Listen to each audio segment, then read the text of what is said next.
So hi, good afternoon, and welcome to the Pervasive Media Studio Lunchtime Talk. These talks are live every Friday at 1 p.m, usually at the PM studio at the Watershed, Bristol, as well as live online across Twitter, Facebook and YouTube. Recording in progress. Wherever you're joining us from, please do join in the Q&A after the talk.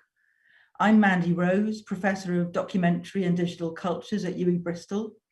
I'm a woman in my 60s with short grey-brown hair that needs a cut, sitting in front of an orange wall.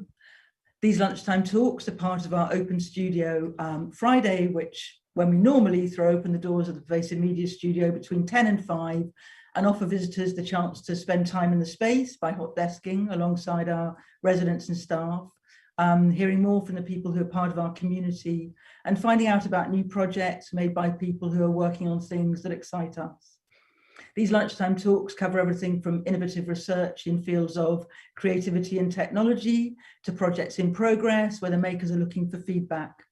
And especially big welcome today to those who are new to the studio talks. So what is the Pervasive Media Studio? It's a partnership between Watershed, the University of the West of England and the University of Bristol. We're a diverse and collaborative community exploring creativity and technology with everything from comedy to coding, product development to performance art. We're a home for embryonic ideas, research and development and the building of new companies. We offer residents studio space, a hot desk, meeting rooms, events and opportunities in a spirit of generosity and mutual exchange. We're a space for people to develop collaborations and to take risks in their practice. So a little bit of housekeeping about the talk. A captioned and recorded version will be available once the talk is over. If you're watching online now and you'd like subtitles, head over to the Facebook page for the live stream. Just search Pervasive Media Studio. There will be a Q&A at the end of the talk, so please put your questions in the YouTube chat or tweet us at PM Studio UK. So before we begin, just to mention that next week's talk is by long-standing studio resident Duncan Speakman. He'll be presenting new methods for understanding how people experience immersive artworks, and we'll look at how sound and augmented reality offer new insights and responses to climate crisis. But now I'd like to introduce our speakers for today. This lunchtime talk is about the speculative documentary film, Truth or Consequences, created by Hannah Jayanti and Alexander Porter. I'm thrilled and frankly impressed that they're joining us from California at this horribly early hour.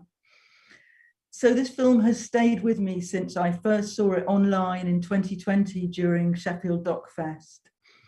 It's a work that speaks deeply about the Anthropocene and climate crisis while barely referencing either directly.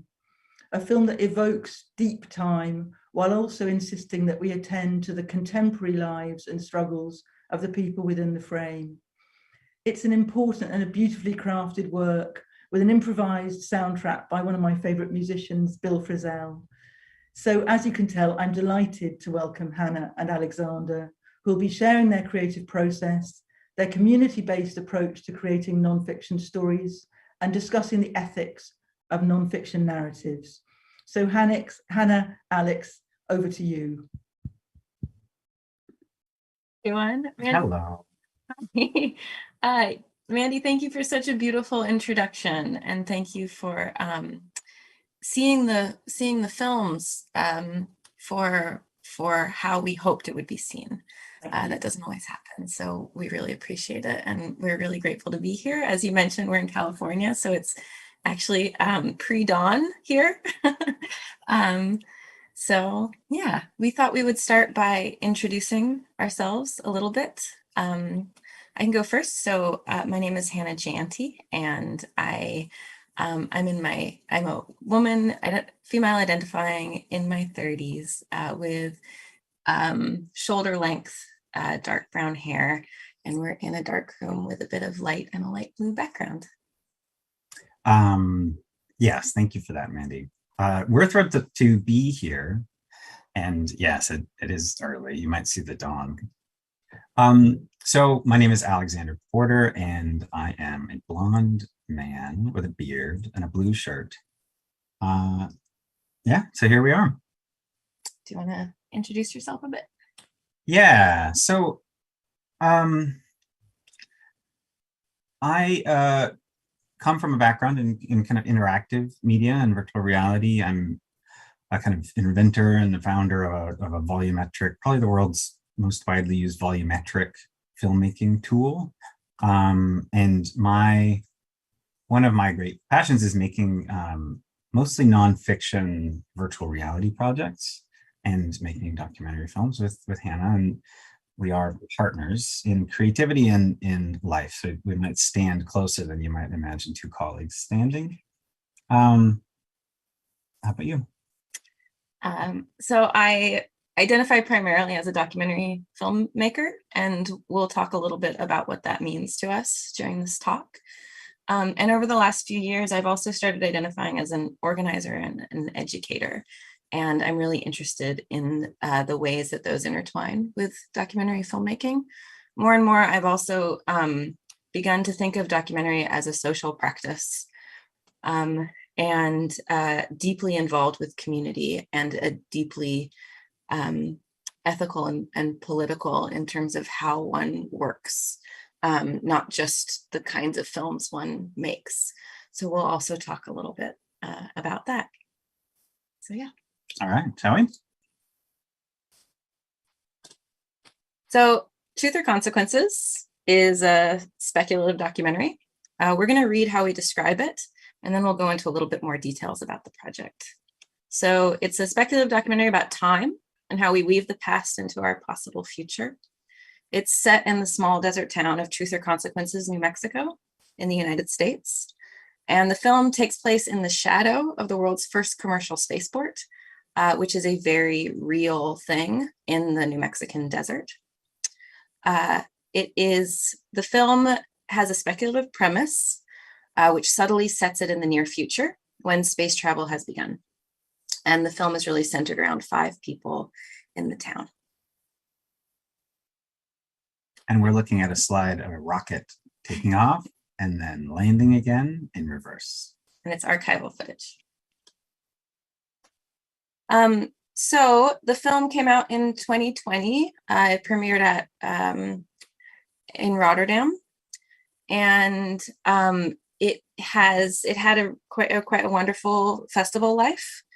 And we wanted to just highlight some of the places that it showed, but also some of the words that people said about it. And we particularly wanted to highlight this this quote from Olin, who's one of the people in the film. So I'm going to read it. He told us, "The juxtaposition of humanity, place, and destiny is the backbone, the storyline of your film. By honoring the nature of ordinary people and the use of historical reference, along with an immense vision of place, you've created an extraordinary palette of color, time, and texture to paint a canvas of the future as now. Bringing me into the process and allowing my world to be a color on your wheel is a privilege. Thank you." And we bring that in partly because a huge goal of ours was to be making a film that was deserving of how extraordinary the people in the film are. So that Olin telling us this was very meaningful for us, especially as the film is quite unusual. And the film is currently streaming on Mubi. And so here is the link. Yeah. All right, so we're going to show you a teaser, and then we're going to start unpacking what the film is made out of, and then why it's made that way.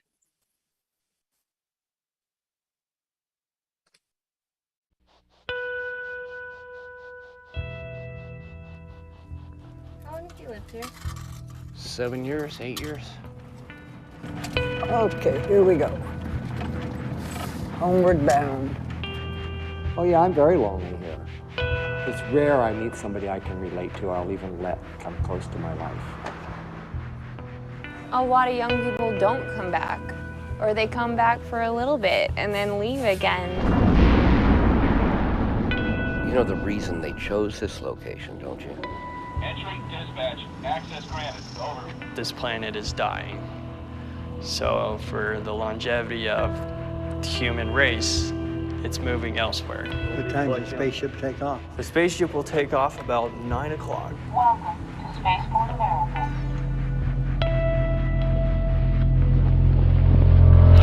The flight to space cost about $200,000. The only places to go to are underworlds. Come on.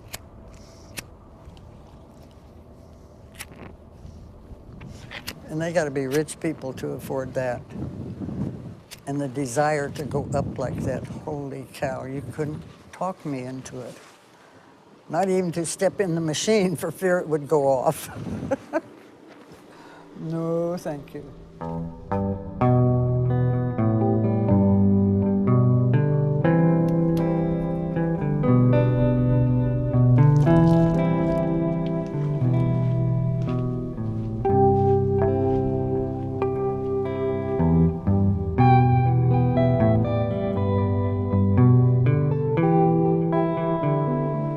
No wrinkles, hardly.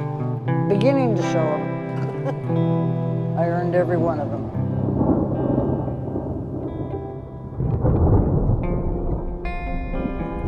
You learn to cite value in minor things, even if they're small and inconsequential. I have faith in fire. A leaf against the sky and dirt on the ground. I have faith in silent nights and earth-shaking noise.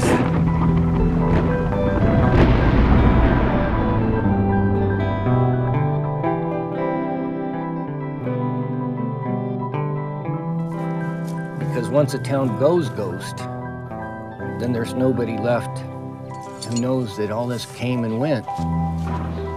Then there's nobody left to transmit.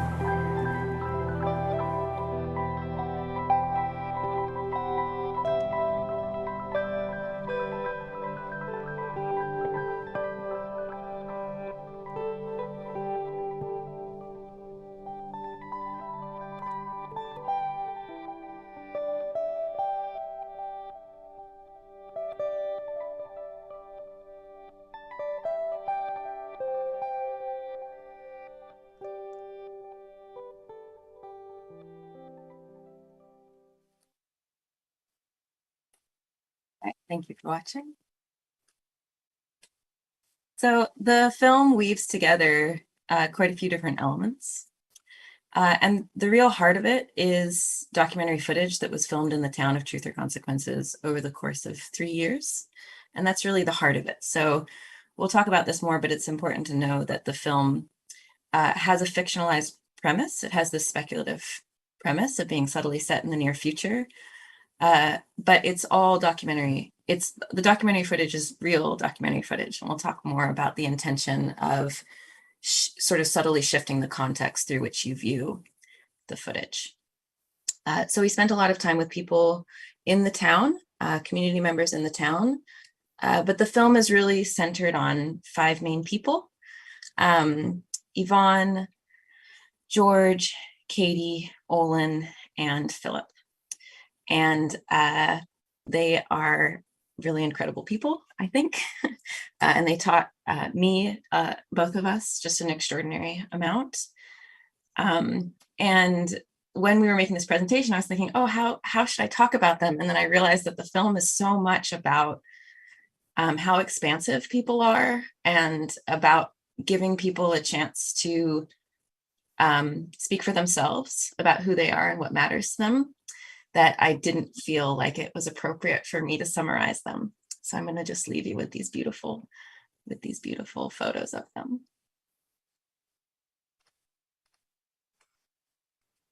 So another dimension of the project is that we created these virtual worlds, these kind of landscapes that are these kind of point cloud landscapes that were constructed using a technique called photogrammetry. And it's a technique that's conventionally used, or sort of originally used, in archaeology and cultural preservation. It's also the kind of the underlying material behind Google Earth. And it is a tool that more recently ends up being used in video games and virtual spaces, but it's all about capturing material from the world and putting it into virtual spaces. And so we use this technique to construct kind of this liminal space that sets the premise in this kind of abstract near future. And I'll talk a little bit more about this process a little bit later.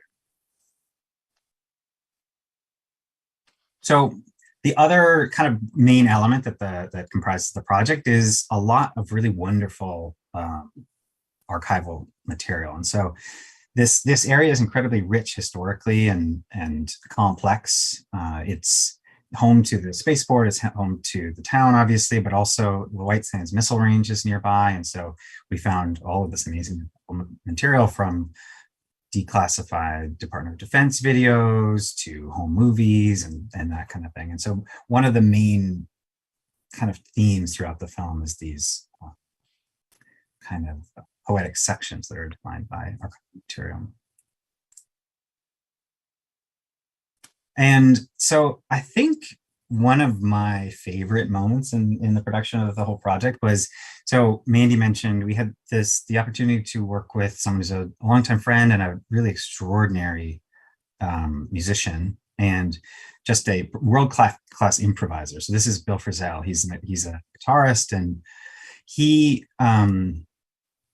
we'll get into this a little bit later, but one of the things that we talked to every collaborator in the film about was we just sort of asked them what are they kind of seeking, what do they want in their work or their career, because we wanted the project to be able to give things to people. And interestingly, one of the things that Bill shared was that he wanted an opportunity to improvise. And it sounds bizarre because literally his whole life is improvising, but somehow he wanted even less structure. And so what we did was we created this inside of the studio, this really extraordinary studio in Brooklyn. We set up this big projection screen and rear projected on it, and then placed Bill in front of it and played these really wonderful kind of lyrical, breathy sort of sequences, and he just improvised in front of them. So here's an example of one of them.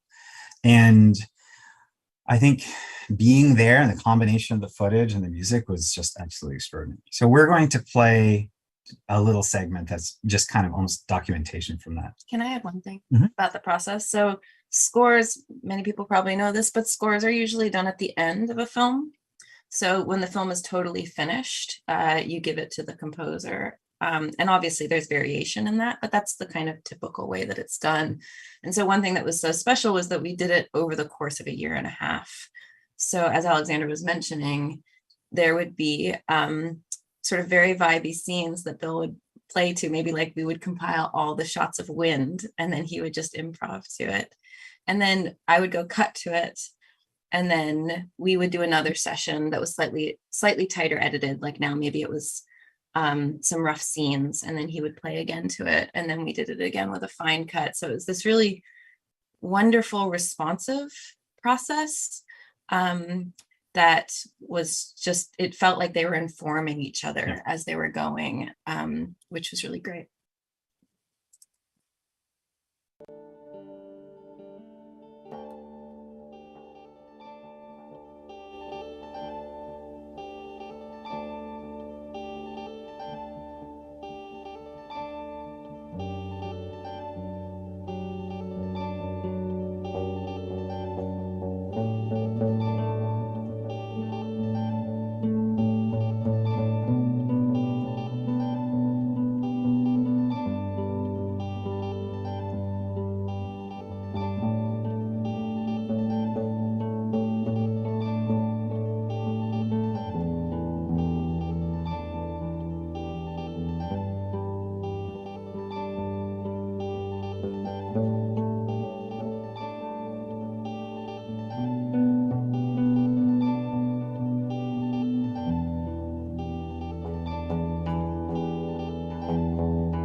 Somehow that is the sound of a bird flying. So yeah, we know how to get rid of this bar. Ooh. Nice. Okay, it's gone.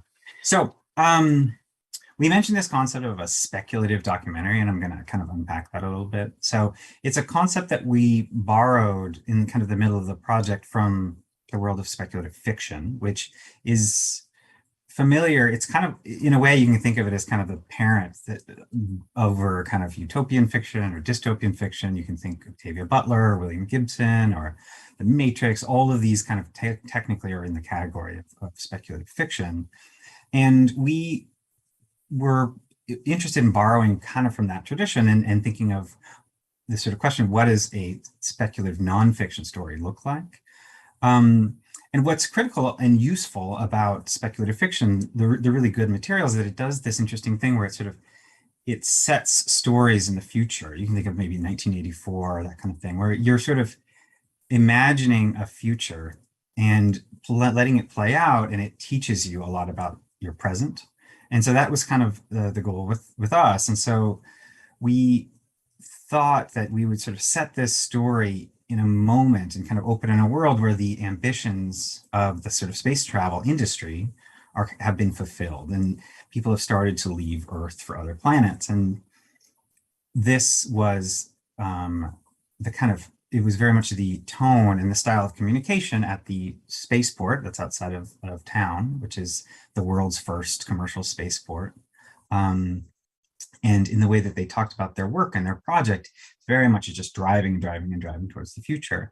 And so we sort of asked ourselves, okay, what if we had just imagined that ambition has been fulfilled?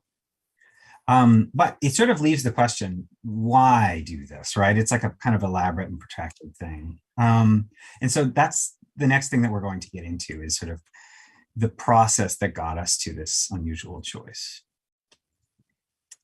So we consider ourselves to be very process-driven filmmakers. And by that, we mean that the way we make a project feels just as important, if not more, than the final film. And so we understand Truth or Consequences as a film to be part of a larger project around elevating conversations around listening, co-creation, integrity of process, and how documentaries represent the world and thereby shape the future.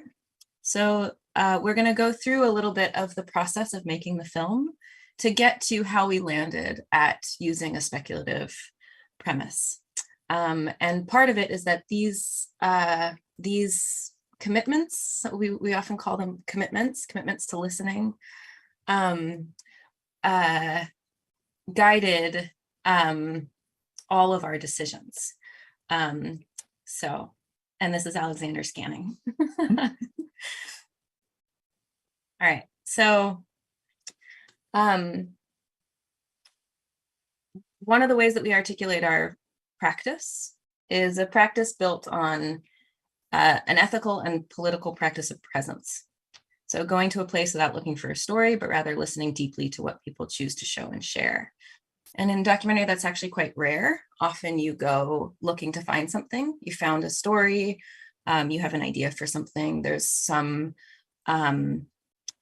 sort of some theme that you want to be presenting, and then you go and find the people who are best able to show that to show that idea. And we've been working in a very place-based way, where it's much more about spending a lot of time somewhere and beginning to learn what emerges. And so it's this kind of wonderful experience of trying to be in a place and just really create relationships and learn what people are saying matters to them.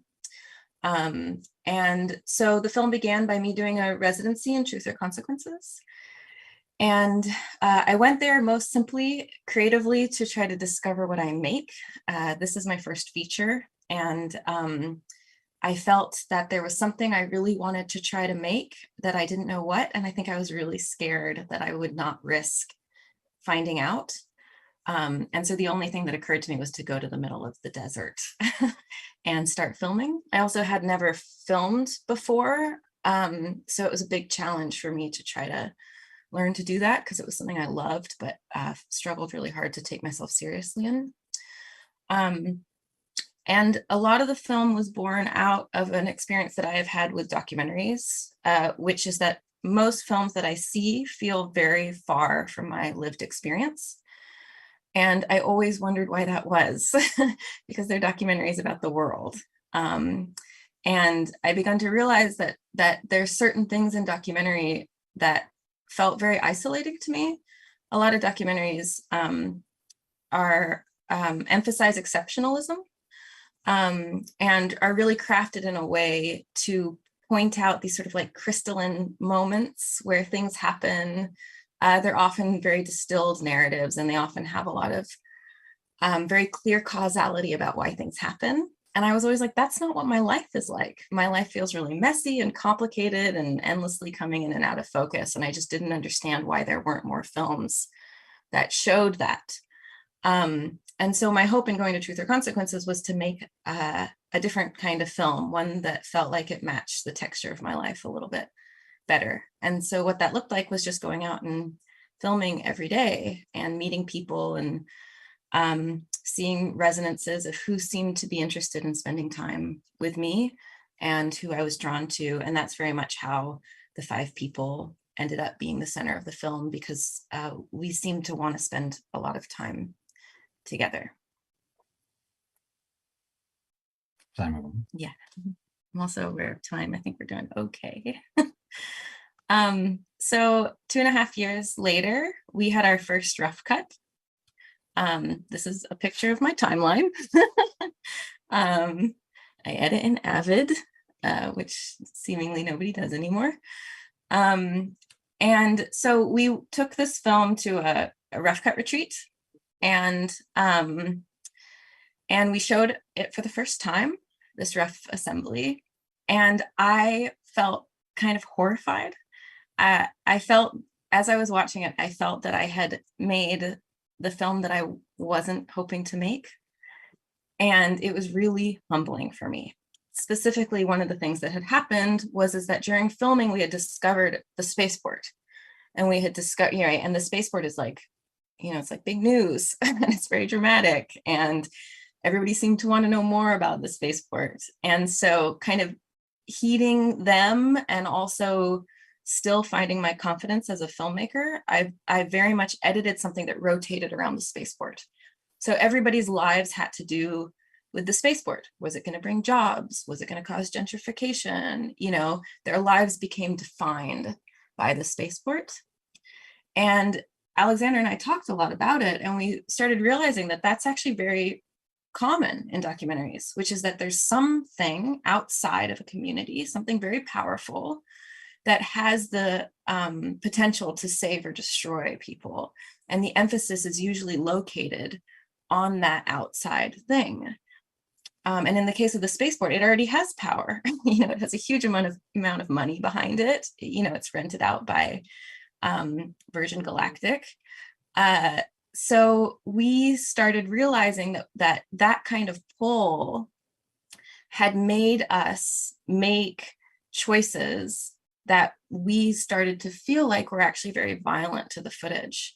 So we had taken all this footage of people who were sharing things with us. Like there's a scene in the film where we go to the rock club and they share these crystals, and it's just very beautiful. And scenes like that weren't able to be in the film because they didn't contribute to the narrative of the spaceport or plot development or character trajectory.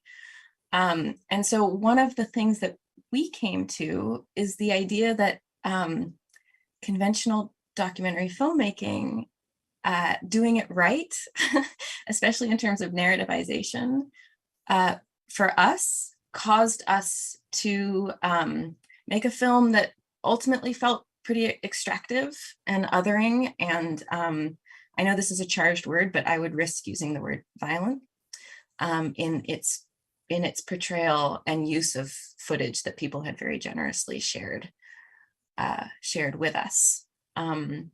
So we had that experience, we were humbled, and that realization is what created the speculative premise for the film.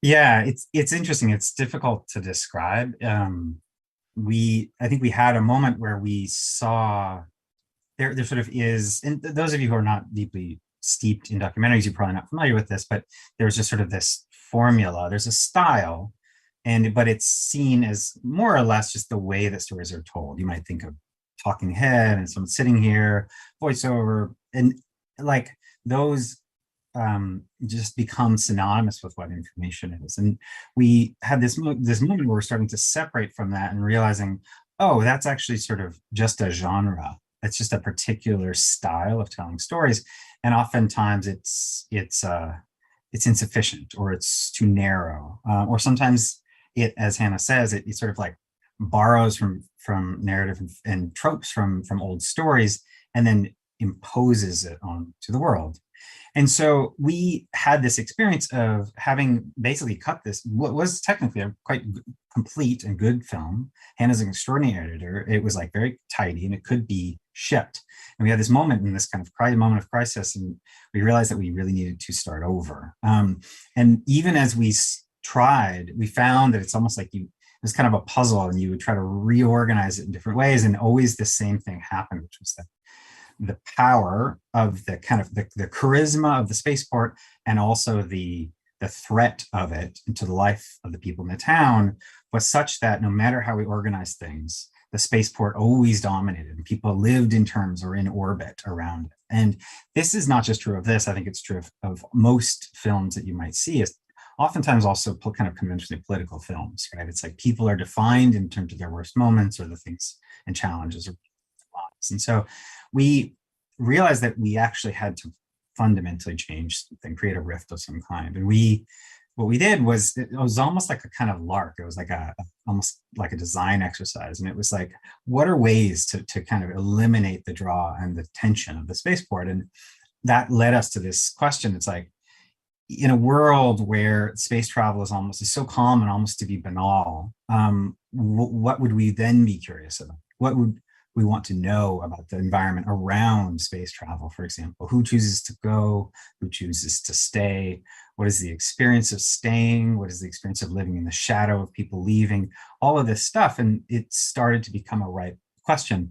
And again, in the tradition of speculative fiction, it also became kind of true of today, the sense in which there's different degrees of kind of futurity and temporality in different places, even just a few miles away from each other. And so that idea liberated us from this concern of feeling like we were having to shadow people with the presence of the spaceport, and allowed us to make an entirely new kind of film. So from there, we started articulating what has become very central to our work, which is the idea that form and process are political and ethical acts. And specifically, part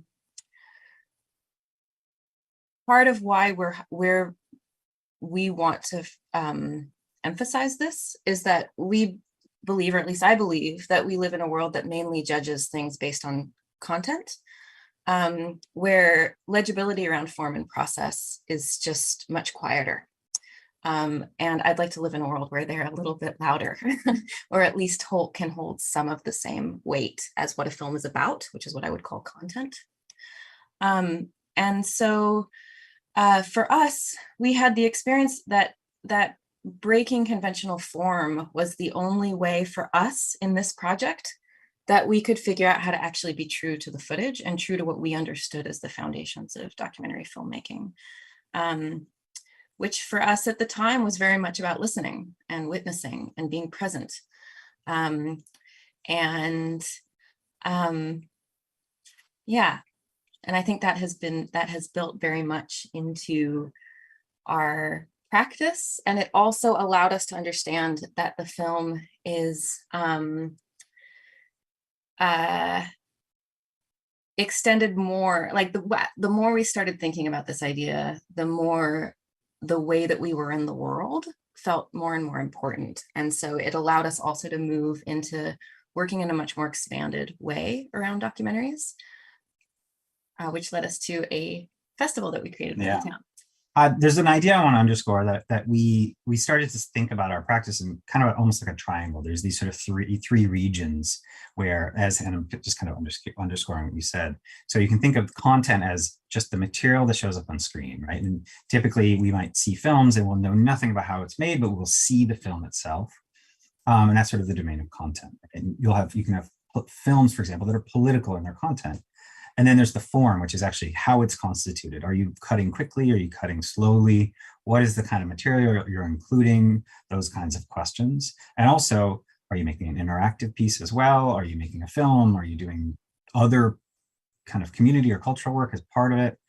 And then the last piece is process. And that for us was very much about the relationships that we had with ourselves, each other, our crew, and then the community that we were working inside of. And we realized that we needed to be operating in a way that was in keeping with the spirit of the film and also in keeping with our own personal ethics in all of these domains. And there's something about breaking those three out that was really useful. And so speaking of process, we realized at this point that we were sort of in making this edit that we were not listening in the way that we had set out to be listening. And we started to have conversations with each other and started conversations with our crew. And the conversations were about, what is the future that you want? What are you building towards in your life or your community? And just having those conversations. And that would have to do sometimes with professional development, and it also have to do with people's vision for their communities. And so those conversations, as we started to have them in the town itself, they led to a dialogue about what was wanted there. And it started to be about wanting to feel connected with the kind of the rest of the world, and also to just have a kind of celebratory event where the town could just flourish. And so what we created in collaboration with a lot of people who are now very dear friends is we created this film festival. And we kind of bridged these sort of two communities, the community of kind of our crew and our community of kind of creative people and filmmakers and interactive media people, and then the town itself. And so we actually invited a lot of people to come to the town, and we had this extraordinary festival. And so it was thousands of people showed up from all over the region. We brought about 10, 15, oh wow, yeah, 20 people to the town itself, and we lived in this sort of wonderful courtyard. We screened films. Friends did installations. So there was an installation by Sam Levine, I think Lauren McCarthy. We had our friend Claire Hinchker, Tiga Brain, all these wonderful people who do this extraordinary work kind of coming there, and then hosted by and contributed to by this extraordinary town. So that, and for us, this is very much, it's like, it is actually part of the film. And obviously it wasn't just something, we're not authors of this festival, but it's part for us of the spirit of the project. I wonder, since we have 20 minutes left, if we should maybe not talk about the film? No, not do the next, like find a way to wrap it up. Sure. Oh, not do this. So yeah, I'm going to skip over. We have a kind of fun. They have to be quality event, and I'm going to skip past it. I'll mention these things relatively quickly, but I sort of promised that I would talk a little bit about these so-called virtual reality worlds. And what we did was what's kind of unique about the process that we took was that conventionally, this technique I mentioned called photogrammetry, you use photographs as an input. But what we did instead was we used the footage itself and exported a series of frames and used that as the raw material to reconstruct the place. And so it's very interesting conceptually, because literally the places that are resolved, you can kind of see in this footage that some spots are resolved and some are unresolved and kind of more sparse. And it's just a function of what was actually seen by the camera. And so as we were filming, or as Hannah was walking around and filming, you might focus on one area, you might not focus on another, and that actually dictates, it's sort of, this is the evidence of that focus. And this allowed us to create, and I basically made this entire navigable virtual reality space, a whole kind of mock-up, pastiche kind of mock-up of the town. And then we built a whole tool for basically virtual production using a VR headset, and I was able to kind of hold a virtual camera and walk through this space. And it created these sequences, which are in this kind of ephemeral version of the place. Anything else I should add about that? Okay.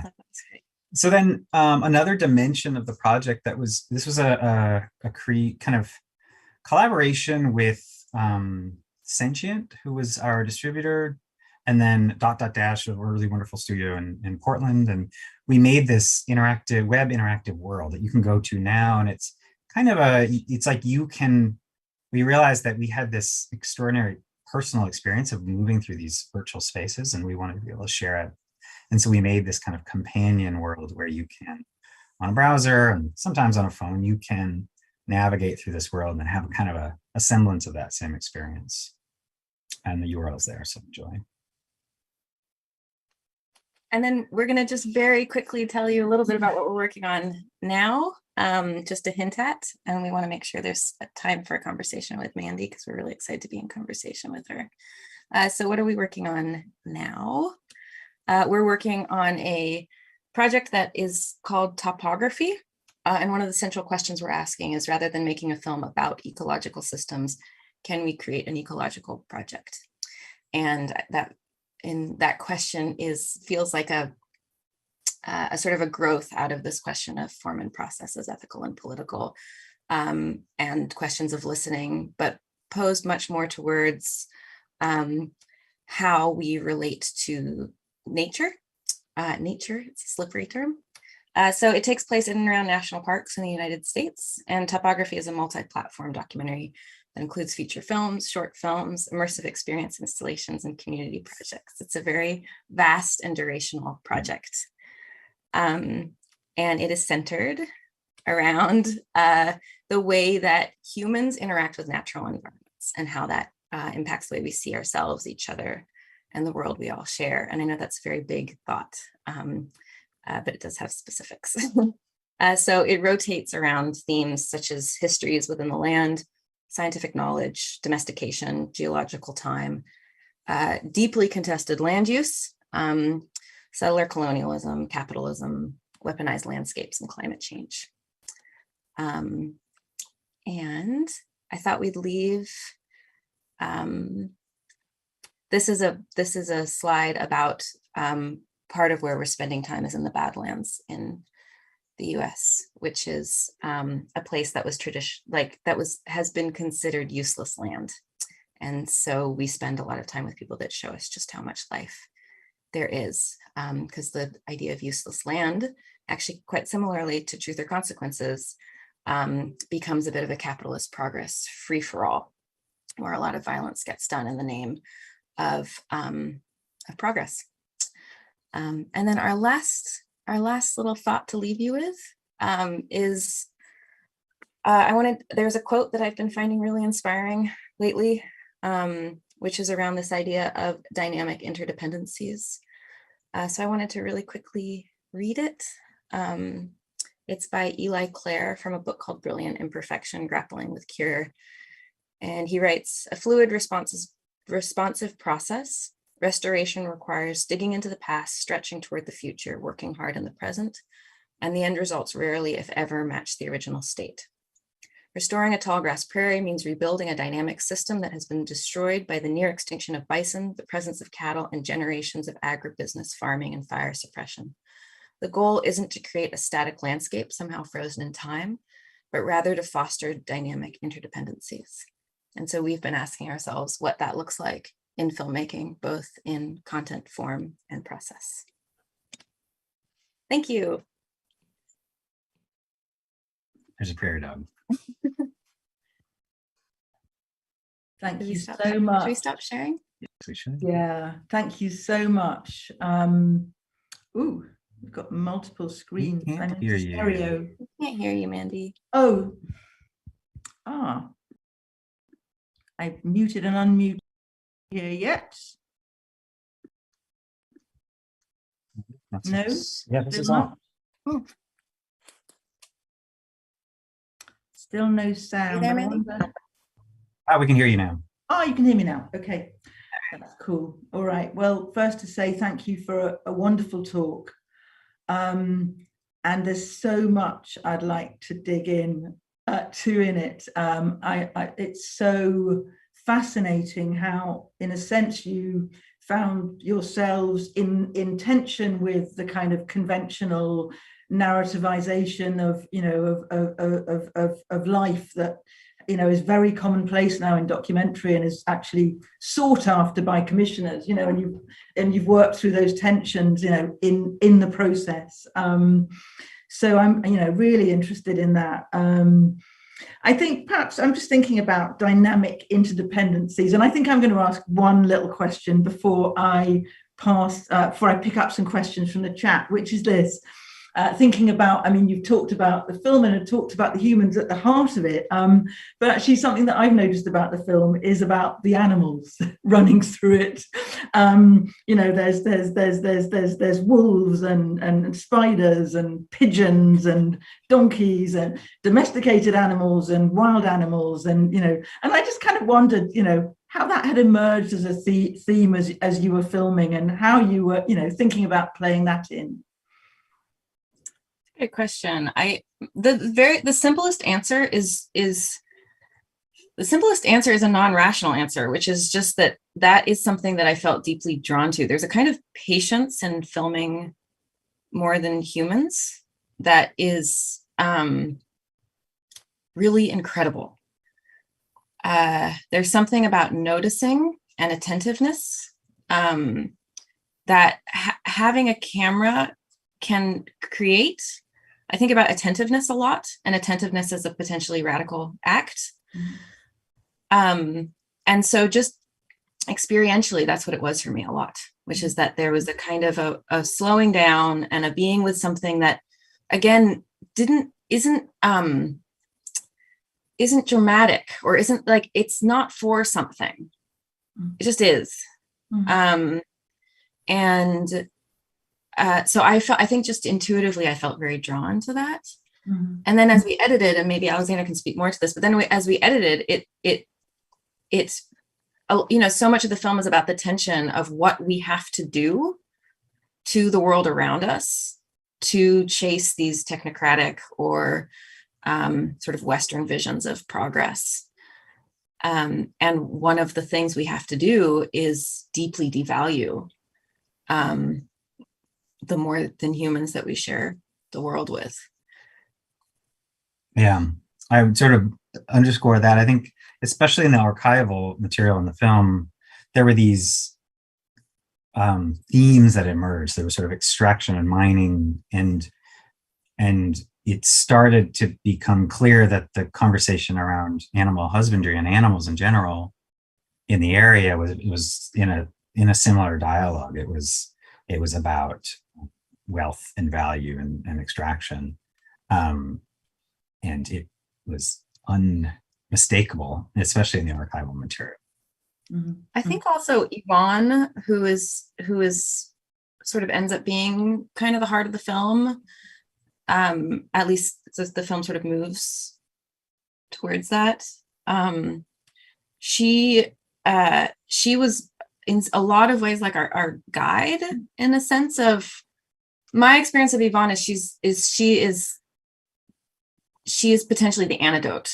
Well, actually, I think this about all the people in the film, but like the way that she finds presence in her life and meaning in her life is a possible alternative, that it's about the now, and it's about what's in front of you, and it's about the small things, and it's about and she just is, she is deeply connected to animals. So a lot of the time that I spent with her was with her dogs, or with the dogs that she was looking after. And so that felt also infused, like she had such a deep care. And for me, you know, there's the story she tells about getting bit by a tiger in the film, because she was in the circus for a long time. And she tells the story from the perspective of the tiger. And it's just totally extraordinary. She says, like, she says, I don't know why, this, talking from the tiger's perspective, I don't know why I have to do this, but here goes, before the tiger bites her.